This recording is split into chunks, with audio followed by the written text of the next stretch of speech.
नमस्कार, मैं हूं आंचल सिंह और आप सभी का स्वागत है हमारे चैनल पर। जिस तरीके से महाराष्ट्र सरकार ने कंगना रनौत पर बदले की कार्रवाई की थी, अब इससे वहां की सियासत गरमाई हुई है। एक तरफ इनकी जो पार्टियां हैं जिनका गठबंधन है वो भी शिवसेना से इस बात को लेकर नाराज हैं, आपस में मंथन चल रहा है और दूसरी तरफ राज्यपाल भी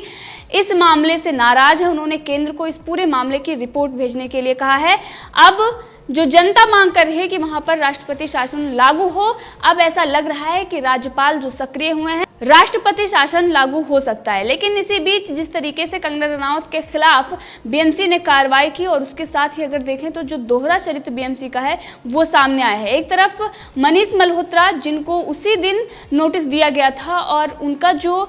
मनीष मल्होत्रा एक फैशन डिजाइनर हैं और उनका जो घर है वो आवासीय संपत्ति को उसने कॉमर्शियल संपत्ति में बदला था और जिसके लिए उनको नोटिस दिया गया था। लेकिन यहाँ पर जो समय की बात है, उन्हें 1 हफ्ते यानी कि 7 दिन का समय दिया गया था, लेकिन कंगना रनौत को 24 घंटे का ही वक्त दिया गया और उससे पहले ही वहाँ पर तोड़फोड़ मचा दी गई है। जबकि कोर्ट का इस पर आदेश था और कोर्ट के आदेश का भी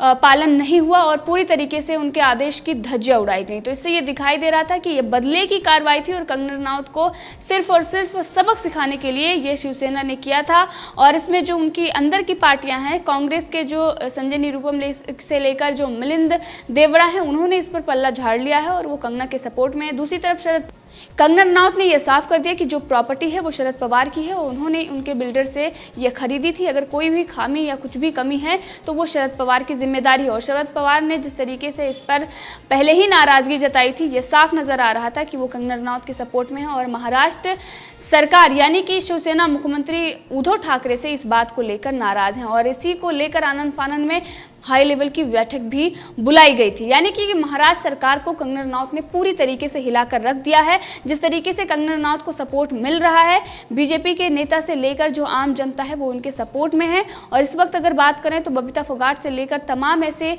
जो राष्ट्रभक्त लोग हैं, जो बीजेपी या फिर जो खिलाड़ी हैं और राष्ट्रभक्त जितने भी लोग हैं, वो इस वक्त कंगना रनौत को सपोर्ट कर रहे हैं, क्योंकि कंगना रनौत हमेशा देशभक्ति की बात करती हैं और जिस तरीके से वो बेबाकी से अपनी चीज़ों को रखती हैं और जो एक वर्ग समुदाय जो यहाँ पर जिहादी मानसिकता का है और जिस तरीके से बॉलीवुड में जो जावेद अख्तर से लेकर जो उनके फराह और तमाम जो लोग हैं वो किस तरीके से कंगना रनौत के विरोध में खड़े होते आ रहे हैं और कंगना रनौत ने जब उनको एक्सपोज किया है, अब उस पर वो लोग किस तरीके से रिया चक्रवर्ती को तो बचा रहे हैं, लेकिन कंगना रनौत के साथ जो दुर्व्यवहार हो रहा है, कंगना रनौत के साथ जो महाराष्ट्र सरकार कर रही है, उस पर उनकी आवाज़ नहीं निकल रही है, क्योंकि ये उनकी विचारधारा और उनके जो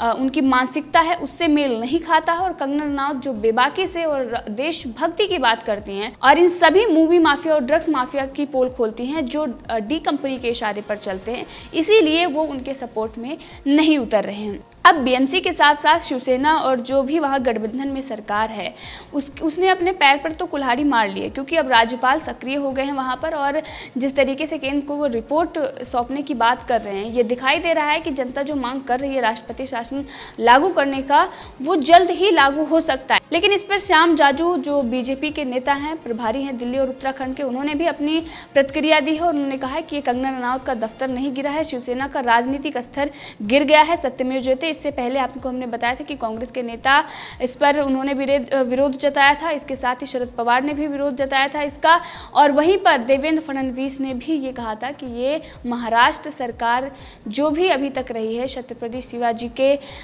जो जहाँ पर छत्रपति शिवाजी की जो भूमि है वहाँ पर ये पहली बार हुआ है और ये बहुत ही कायरतापूर्ण है। और इसी के साथ महाराष्ट्र राज्यपाल ने उद्धव ठाकरे सरकार से भी जवाब मांगा है कि किस आधार पर कंगना रनौत के ऑफिस पर कार्रवाई हुई है। और इसी के साथ बॉम्बे हाई कोर्ट ने भी फटकार लगाई है और साफ उन्होंने कहा है कि इस पर पूरा जवाब भी मांगा गया है। और जिस तरीके से बदले की कार्रवाई हुई है इस बात पर, और इस पर बॉम्बे हाई कोर्ट ने एक बार फिर उद्धव सरकार पर फटकार लगाई। उन्होंने कहा है कि ये जो कुछ भी बीएमसी ने कार्रवाई की है ये गलत इरादे से तोड़फोड़ की गई है। और वहीं पर बीएमसी पर सवाल उठाते हुए बॉम्बे हाई कोर्ट ने ये जवाब मांगा है कि और भी अवैध निर्माण हैं और उन पर ऐसी कार्रवाई क्यों नहीं हुई। और कुछ दिनों में जो कुछ भी हुआ है इससे ये दिखाई दे रहा है कि बीएमसी को जो नींद जागी है वो अचानक उसकी नींद टूटी है और आपको अचानक याद आया है कि यह अवैध निर्माण क्यों हुआ और कब हुआ। और उसको तोड़ना चाहिए। और वो भी तब जब खुद कंगना रनावत राज्य में मौजूद नहीं थी, उनको जवाब देने के लिए 24 घंटे का वक्त दिया गया था। अब बीएमसी को इस पर जवाब देना है और बॉम्बे हाई कोर्ट ने इस पर साफ फटकार लगाते हुए बीएमसी से ये सवाल किया है कि जितनी जल्दबाजी में कंगना के दफ्तर पर अवैध निर्माण हटाने के लिए तोड़फोड़ की गई है और जो तुरंत कार्रवाई की गई है, अगर मुंबई में अवैध निर्माण को हटाने के लिए ऐसी ही कार्रवाई की जाती तो आज मुंबई शहर अलग दिखाई देता। लेकिन अब ये जो पूरा मामला है और जिस तरीके से बॉम्बे हाई कोर्ट से फटकार लग रही है, राज्यपाल भी इस पर नाराज हैं, केंद्र सरकार को रिपोर्ट सौंपने की उन्होंने बात कही है और यहीं पर जो आपस की इनकी गठबंधन की पार्टियां हैं वो भी एक दूसरे यानी कि शिवसेना से कांग्रेस और शरद पवार की पार्टी एनसीपी नाराज चल रही है। और इसी बीच केंद्रीय मंत्री रामदास अठावले ने कंगना रनावत को सपोर्ट किया। उन्होंने साफ सवाल पूछा है बीएमसी से और उन्होंने कहा है कि शिवसेना पर आरोप भी लगाया है कि जिस तरीके से कंगना रनावत पर कार्रवाई की गई है वहीं पर दाऊद का जो भिंडी बाजार के पास इमारत है उसको अभी तक क्यों नहीं तोड़ा गया, क्योंकि शिवसेना दाऊद से डरती है, ये उन्होंने आरोप भी लगाया है। तो ये दोहरा चरित्र बीएमसी का यहाँ पर भी दिखाई दिया। एक तरफ मनीष मल्होत्रा को 7 दिन का समय, वहीं पर कंगना रनावत पर 24 घंटे के अंदर कार्रवाई। उसी के साथ जो भिंडी बाजार में दाऊद का घर है उसे अभी तक नहीं गिराया गया है और बीएमसी ने ये कहकर इसे टाल दिया है कि कोरोना काल में अधिकार नहीं है गिराने का। जब 30 सितंबर तक कोर्ट का आदेश था तो उससे पहले ही कंगना रनावत का घर क्यों गिराया गया। अब यहाँ पर ये सवाल बड़ा है क्योंकि बाकी जो बिल्डिंगें हैं उनको वक्त दिया गया, जैसे कि मनीष मल्होत्रा, और वहीं पर दाऊद के जब घर गिराने की बात आई तो वहाँ पर ये कहा गया कि ये सारी चीज़ें जो हैं वो कोरोना काल में नहीं हो सकती और इसीलिए वो नहीं गिराया गया है। लेकिन अब जिस तरीके से वहाँ के जो लोग थे वो कंगना रनावत को सपोर्ट कर रहे थे और उन पर किस तरीके से दबाव बनाया जा रहा था, उनको डराया धमकाया जा रहा था, ये सारी चीज़ें दिखा रही हैं कि ये पूरे मामले में सिर्फ और सिर्फ कंगना को सबक सिखाने के लिए, बदले की कार्रवाई करने के लिए और संजय राउत ने अपना दमथम दिखाने के लिए, क्योंकि जिस तरीके से उन्होंने ट्वीट किया था और बड़े बड़े तूफानों को मोड़ने की बात कही थी, बस उसी ट्वीट को और जिस तरीके से वो अब बयानबाजी देते हैं और उसके बाद बिना सोचे समझे जो वो कार्रवाई उन्होंने की, अपने ही पैर पर उन्होंने कुल्हाड़ी मारी है। और जिस तरीके से सरकार ने इस पूरे मामले को अंजाम दिया है, अब पूरे देश में इसकी किरकिरी हो रही है, लगातार राष्ट्रपति शासन लागू करने की मांग हो रही है। वहीं पर जो वहाँ पर गतिविधियां चल रही हैं, जो आपस की पार्टियों के साथ साथ राज्यपाल सक्रिय हो गए, ये सारी चीज़ें दिखा रही हैं कि उद्धव ठाकरे की मुश्किलें काफ़ी हद तक बढ़ गई हैं। पूरी सरकार कंगना रनावत के जिस तरीके से उन्होंने सरकार को चुनौती दी और उन पर कार्रवाई हुई और उसके बाद जो उन्होंने उद्धव ठाकरे को चुनौती दी है, उससे पूरी सरकार हिल गई है। अब उद्धव ठाकरे अपनी सरकार बचाने की कोशिश कर रहे हैं। जो गठबंधन की पार्टियां हैं वो डैमेज कंट्रोल में उतर गई हैं, लेकिन अब जल्द ही राष्ट्रपति शासन लागू हो सकता है क्योंकि जनता इस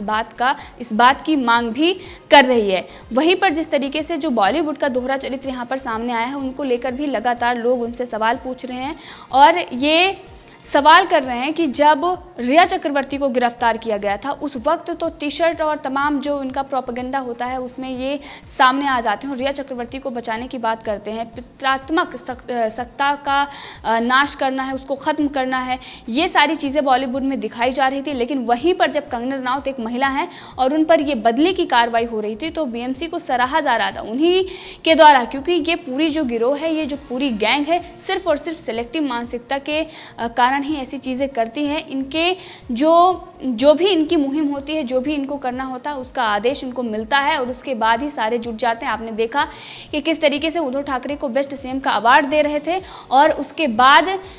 उद्धव ठाकरे ने जो कुछ भी महाराष्ट्र में किया है उसका परिणाम जनता देख चुकी है और जिस तरीके से वहाँ अव्यवस्था है, कोरोना से लेकर किसी पर भी सरकार का काबू नहीं है, लेकिन वो सिर्फ और सिर्फ एक व्यक्ति के पीछे पड़ी हुई है जिसने सरकार की निंदा की है, जिसने सरकार की आलोचना की है, जिसने संजय राउत की आलोचना की है, जिसने संजय राउत पर पलटवार किया है, उसके पीछे इस तरीके से बदले की कार्रवाई कर रही है। अब ये सारी चीज़ें जो महाराष्ट्र में हो रही हैं और जिस तरीके से सरकार ये सारी चीज़ें चीज़ें कर रही है ये जनता को दिखाई दे रहा है और आने वाले चुनाव में भी खामियाजा इसका भुगतना पड़ेगा, क्योंकि संजय निरुपम से लेकर जो कांग्रेस के नेता हैं इस पर उन्होंने साफ कर दिया है कि ये जो कुछ भी शिवसेना ने किया है, यानी कि संजय राउत के कहने पर बीएमसी ने जो कुछ भी किया है इसका खामियाजा उसको भुगतना पड़ेगा और उसका पतन शुरू हो गया है। इसी के साथ बाबा साहब ठाकरे का भी वो जो बयान है कांग्रेस को लेकर उन्होंने दिया था वो भी लगातार ट्रेंड हो रहा है और लोग ये कह रहे हैं कि अब ये जो पार्टी है ये पार्टी बाबा साहब ठाकरे के पद चिन्हों पर चलने वाली नहीं है, इसका जो पतन है वो शुरू हो गया है। और वहीं पर कई सारी ऐसी चीज़ें हैं जो बाबा साहब ठाकरे ने कही थी और आज वो सत्य हो रहा है और यहाँ तक ये कहा जा रहा है कि उद्धव ठाकरे सत्ता के काबिल नहीं है, उनको सत्ता मिल गई है। संजय राउत को जो पावर मिली है उसका वो मिसयूज़ कर रहे हैं, गलत इस्तेमाल करके वो अपने ही पैर पर कुल्हाड़ी मार रहे हैं। और वहीं पर जिस तरीके से उद्धव ठाकरे ने जो बॉलीवुड गैंग है उसको बचाने के लिए उनके साथ मिलकर जो कुछ भी किया है, कंगना रनौत ने इस पर भी पलटवार किया और उन्होंने कहा कि मैं आपको एक्सपोज करती रहूंगी, आप जो कुछ आपको करना है आप कर लीजिए, चाहे आपने घर ऑफिस तोड़ा है घर तोड़िए या फिर आप मेरा फेस तोड़िए, लेकिन मैं आपको एक्सपोज करके ही छोड़ूंगी। साथ में उन्होंने करण जौहर और उद्धव ठाकरे पर सीधा निशाना एक बार फिर साधा। लेकिन वहीं पर जो बॉलीवुड गैंग और बहुत सारे ऐसे लोग हैं जो अपने आप को सेकुलर सो कॉल्ड सेकुलर बनते हैं और बहुत सारे ऐसे लोग हैं जो हर बात पर अपनी टिप्पणी और हर बात पर वो हिंदुस्तान शर्मिंदा है, हिंदू होकर हम शर्मिंदा हैं, वो जो गैंग है, जो मोमबत्ती गैंग है वो इस पर मौन है। जो एक गैंग है जो अवार्ड वापसी गैंग है वो इस पर मौन है। लेकिन वहीं पर अनुपम खेर जो अभिनेता हैं वो कंगना रनौत के सपोर्ट में उतरे। उन्होंने कहा कि गलत गलत गलत है और जो कुछ भी कंगना के साथ हुआ है वो गलत है, इसको बुलडोजर नहीं बुलीडोजर कहते हैं। किसी का घरौंदा इस बेरहमी से तोड़ना बिल्कुल गलत है। इसका सबसे बड़ा प्रभाव या प्रहार कंगना रनौत के घर पर नहीं बल्कि मुंबई की जमीन और जमीर पर हुआ है। अफसोस है इस बात का। अब ये जो गुंडागर्दी शिवसेना की तरफ से की गई है, कंगना रनौत जब एयरपोर्ट पर पहुंची थी तो वहां भी गुंडागर्दी करने की कोशिश की गई थी और ये साफ दिखाई दे रहा है कि इससे महाराष्ट्र की छवि पूरे देश में खराब हुई है। शिवसेना ने अपनी छवि खराब की और इसी के साथ सरकार का भी अब जो सरकार के बुरे दिन हैं वो पहले से ही शुरू थे, लेकिन अब सरकार की जो मुश्किलें हैं वो काफ़ी हद तक बढ़ गई हैं। तो इस मुद्दे पर आप भी अपनी राय रख सकते हैं, कमेंट करके ज़रूर बताएं। अगर आपने अभी तक चैनल को सब्सक्राइब नहीं किया है तो कर लें ताकि हर अपडेट आप तक पहुंचती रहे।